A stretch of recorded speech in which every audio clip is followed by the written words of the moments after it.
saya Nur Airin Farisha binti Rosman. Nama saya Aisyah binti Abdul Yasin. Nama saya Nifatin Nabila binti Syahrul Nizam. Nama saya Aisyah Umairah binti Zainal Abidin. Saya Nur Fatihah binti Ruslan. Saya Nuriana Sofia binti Zamri. Pengenalan akta. Akta adalah ungkapan asing yang berasal dari perkataan act iaitu membawa maksud akta. Di Malaysia, akta bermaksud sebarang undang-undang yang digubal, dipinda, dibahas dan diwartakan sebagai undang-undang yang digunakan pakai di negara Malaysia yang dibuat di Dewan Parlimen. Definisi atau maksud Akta Pendidikan 1996. Akta Pendidikan 1996 kurangan Akta 550 merupakan undang-undang yang ditetapkan oleh Kerajaan Malaysia untuk mengatur dan mengawal seluruh pendidikan di negara Malaysia ini. Undang-undang ini juga telah memperuntukkan aspek seperti peranan pendidikan, pendaftaran pelajar, kelaikan guru, peraturan-peraturan dan sebagainya. Akta Pendidikan 1996 yang pertama telah berkuat kuasa mulai 31 Disember 1997. Yang kedua, untuk memperluaskan skop dan memperkenalkan perundangan mengenai pendidikan. Yang ketiga, mengekalkan peruntukan yang masih relevan daripada Akta Pelajaran 1961. Yang keempat, ini sangat relevan dan sejajar dengan hasrat untuk menjadikan Malaysia sebagai pusat kecemerlangan pendidikan yang bermutu tinggi taraf dunia dan mampu bersaing. Akta ini juga merupakan salah satu perundangan yang baru, tetapi Akta Pendidikan ini menunjukkan kesinambungan kepada dasar pendidikan yang telah tersedia ada tafsiran di sekolah atau institusi pendidikan kerajaan. Yang ketiga, sekolah atau institusi pendidikan bantuan kerajaan. Yang keempat, sekolah rendah.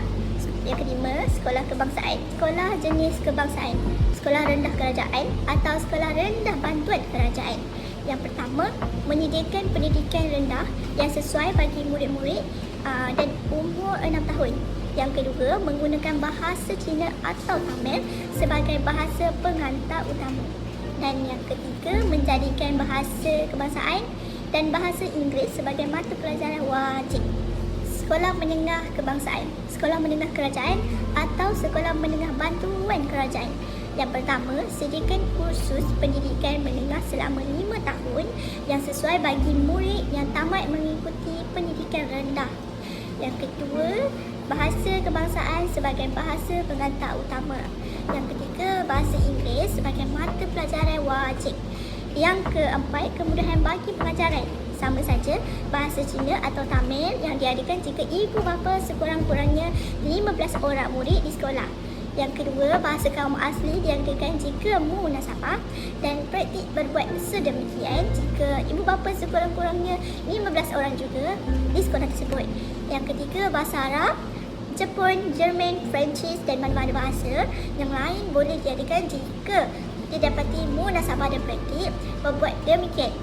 Yang terakhir, menyediakan murid-murid apa-apa periksaan untuk mereka menetapkan organisasi mereka. Sekolah khas, sekolah yang menyediakan pendidikan khas yang ditetapkan melalui peraturan di bawah Seksyen 41. Sekolah ini khas untuk kanak-kanak yang kurang mendapat didikan seperti di rumah ataupun di sekolah.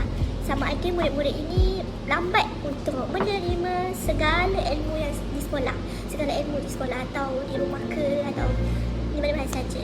Mereka ini akan dialihkan ataupun diasingkan dalam satu kelas yang kapasitinya sedikit, sama ada 5 orang ke 10 orang sahaja. Sekolah menengah pula, sekolah yang menyediakan pendidikan menengah yang sesuai bagi murid yang tamat mengikuti pendidikan rendah. Terdapat 9 tumpuan Akta Pendidikan 1996. Yang pertama ialah Seksyen 16. Kategori sekolah dibahagikan kepada 3 iaitu kerajaan seperti sekolah kebangsaan dan sekolah menengah kebangsaan. Seterusnya ialah bantuan kerajaan bermakna institusi yang menerima sumbangan wang awam dan juga sekolah swasta.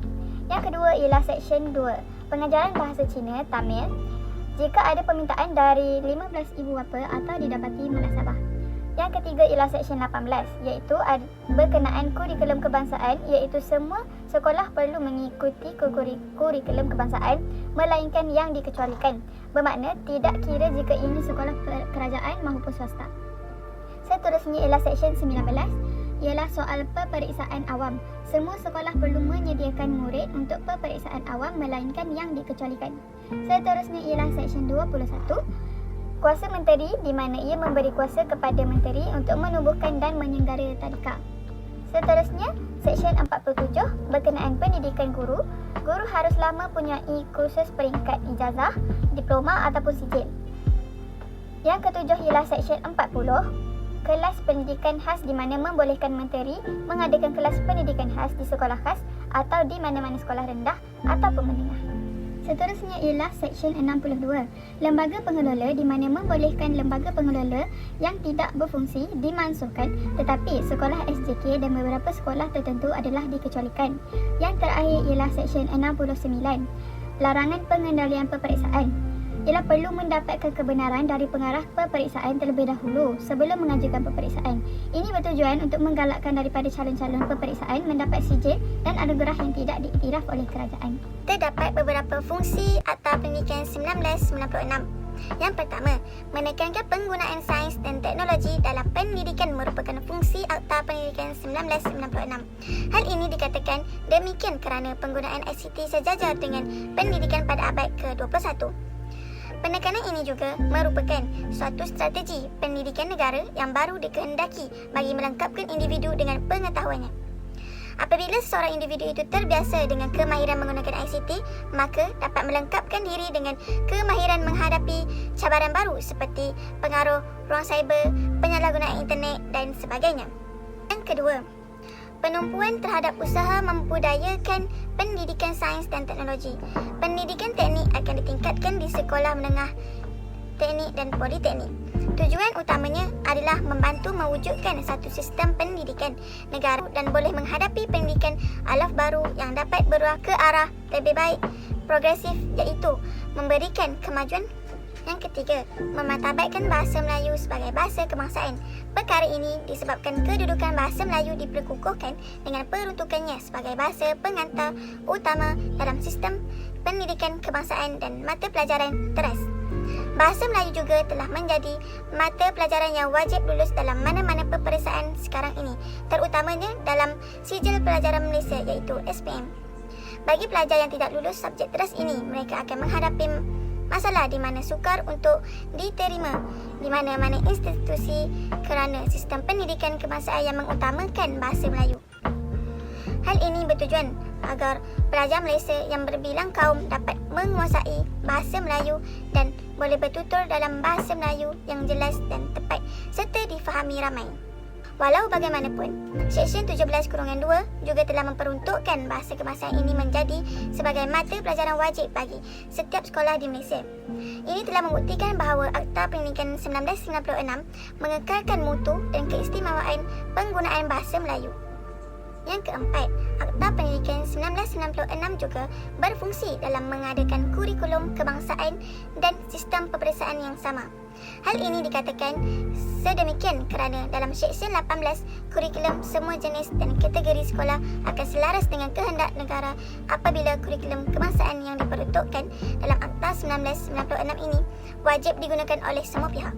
Sebagai contoh, ialah murid-murid dari semua jenis dan kategori sekolah akan disediakan untuk mengambil peperiksaan yang ditetapkan oleh kerajaan dan hal ini akan memudahkan kita menggunakan penilaian atau pengukuran yang sama tentang pencapaian murid-murid dari semua sekolah di negara kita. Perkara ini juga secara tidak langsung dapat mengelakkan daripada penilaian terhadap murid yang tidak adil dalam peperiksaan yang penting seperti peperiksaan SPM. Dan dari sinilah kita dapat menilai grade dalam sesebuah sekolah itu. Tambahan pula dapat menimbulkan semangat persaingan yang baik dalam seluruh sekolah di Malaysia dan akan menjadikan sesebuah sekolah itu terus mencuba meningkatkan prestasi dan keupayaan dalam mencapai kejayaan yang maksimum. Yang kelima, Akta Pendidikan 1996 juga berfungsi dalam menyatupadukan perpaduan kaum di Malaysia. Malaysia terdiri daripada pelbagai kaum iaitu kaum Melayu, Cina dan India. Perkara ini sejajar dengan abad ke-21 iaitu di mana tujuan utama Akta Pendidikan 1996 adalah untuk menyatupadukan kaum melalui pendidikan. Sebagai contohnya, Akta ini telah memperkenalkan kurikulum keinsanan, menerapkan mata pelajaran yang melibatkan pelbagai budaya di semua sekolah dan menghapuskan monopoli sesuatu kaum. Seterusnya, akta ini menyadari bahawa Malaysia adalah sebuah negara yang berbilang kaum dan Akta Pendidikan 1996 ini juga telah mengambil kira kepentingan semua kaum dengan cara mengekalkan status quo sekolah rendah dan juga 60 buah sekolah menengah. Terdapat 5 kuasa menteri. Yang pertama, melantik. Melantik beberapa jawatan kuasa, pengarah pendidikan negeri dan pegawai pendidikan lain dalam kurungan Seksyen 4. Ketua pendaftar institusi pendidikan dan guru dalam kurungan Seksyen 5. Ketua nazir sekolah dan nazir sekolah dan pengarah peperiksaan. Yang kedua, membuat peraturan. Membuat peraturan bagi Majlis Penasihat Pendidikan Kebangsaan dalam kurungan Seksyen 13. Pendidikan prasekolah dalam kurungan Seksyen 24. Pendidikan kolej vokasional dalam kurungan Seksyen 33D. Dan juga politeknik dalam kurungan Seksyen 39. Diteruti dengan institusi pendidikan guru dalam kurungan Seksyen 49. Serta surat cara pengelolaan bagi penumbuhan lembaga pengelola dan pengurusan institusi pendidikan dalam kurungan Seksyen 54. Yang ketiga, menentukan bahasa kebangsaan sebagai bahasa penghantar utama dalam kurungan Seksyen 17. Serta bantuan kewangan institusi pendidikan Islam dalam kurungan Seksyen 52. Pembubaran lembaga pengurus dan lembaga pengelola institusi pendidikan kerajaan dalam kurungan Seksyen 62. Dan mata pelajaran di institusi pendidikan swasta dalam kurungan Seksyen 75. Yang keempat, menumbuhkan atau mengadakan iaitu tadika dalam kurungan Seksyen 21. Dan yang kelima iaitu menetapkan iaitu kurikulum kebangsaan dalam Seksyen 18, kurikulum prasekolah kebangsaan dalam kurungan Seksyen 22 dan tempoh dan kurikulum pendidikan khas dalam kurungan Seksyen 41. Terdapat beberapa bidang kuasa jemaah nazir. Yang pertama, kewajipan ketua nazir kurungan Seksyen 117 memastikan taraf pendidikan yang memuaskan wujud dan kekal di institusi pendidikan.